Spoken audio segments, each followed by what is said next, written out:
सर्दी का मौसम था और दिल्ली से कुछ दूर एक छोटा सा गांव था। गांव के लोग अक्सर उसी रास्ते से गुजरते थे जो हवेली की ओर जाता था। यह हवेली बहुत पुरानी थी और लोग कहते थे कि यहाँ कुछ अजीब घटनाएं होती हैं। हवेली के अंदर की दीवारों पर सड़न और अंधेरे ने इसे और भी डरावना बना दिया था। एक दिन राघव नाम का एक युवक अपने दोस्तों के साथ गांव में आया। राघव एक साहसी लड़का था जो डर को कभी नहीं मानता था। उसने गांव वालों से हवेली के बारे में सुना था और फिर यह तय किया कि वह हवेली की सच्चाई जानने जाएगा। क्या तुम सच में उस हवेली में जाना चाहते हो? गांव के बुजुर्ग ने राघव से कहा। वह जगह खौफनाक है। वहाँ एक भूतनी का साया है जो रात के समय किसी को भी जीते जी मार डालती है।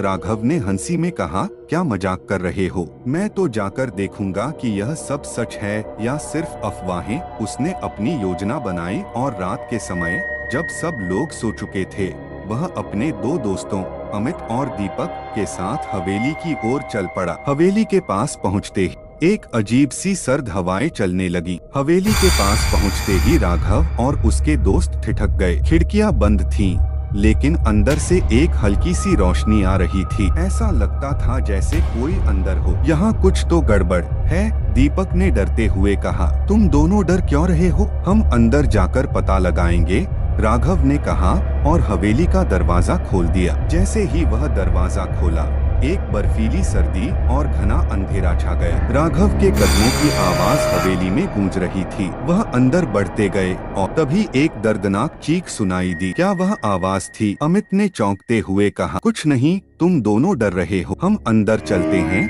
राघव ने कहा, लेकिन उसका मन भी थोड़ा डरा हुआ था। वह लोग धीरे धीरे हवेली के अंदर बढ़े। अचानक राघव को सामने एक पुरानी तस्वीर दिखी जिसमें एक सुंदर महिला की तस्वीर थी। उसकी आंखों में अजीब सी चमक थी और उसके चेहरे पर डर था। यह क्या है? राघव ने तस्वीर की ओर इशारा किया। तभी अचानक हवा का तेज झोंका आया और तस्वीर नीचे गिर पड़ी। सब लोग चौंक गए। तभी एक डरावनी आवाज आई, तुम लोग यहाँ क्यों आए हो? यह आवाज ऐसी थी जैसे किसी औरत ने कांपते हुए कहा हो। सब लोग डर के मारे हिल गए। राघव ने सोचा, क्या यह सब सच में भूतनी का काम है? अचानक सामने एक धुंधली आकृति दिखाई दी। वह एक महिला थी, लेकिन उसका चेहरा बदला हुआ था। उसकी आंखें खून से लाल थीं और उसका चेहरा नफरत से भरा हुआ था। तुमने मेरी नींद तोड़ी है, अब तुम नहीं बचोगे।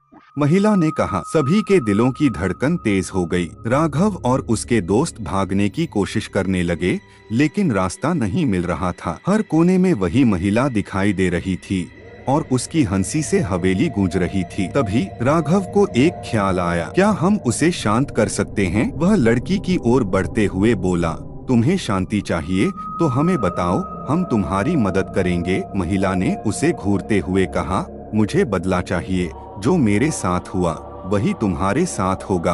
राघव ने गहरी सांस ली और कहा, अगर तुम हमें माफ कर देती हो तो हम तुम्हारी मदद करेंगे। हम तुम्हारे साथ जो हुआ उसे समझ सकते हैं। महिला चुप हो गई। उसकी आंखों में आंसू थे और फिर धीरे धीरे वह धुंधली आकृति गायब हो गई। राघव और उसके दोस्त घबराए हुए थे, लेकिन उन्होंने राहत की सांस ली। हवेली का डर अब खत्म हो चुका था। वे लौटकर गांव आए और किसी को नहीं बताया कि वे वहां क्या देख चुके थे। लेकिन गांव के लोग अभी भी उस हवेली के बारे में बातें करते थे और राघव और उसके दोस्तों के चेहरे पर एक रहस्यमयी मुस्कान थी। उन्होंने समझ लिया था कि कभी कभी कुछ चीजों को अनदेखा करना ही सबसे बेहतर होता है।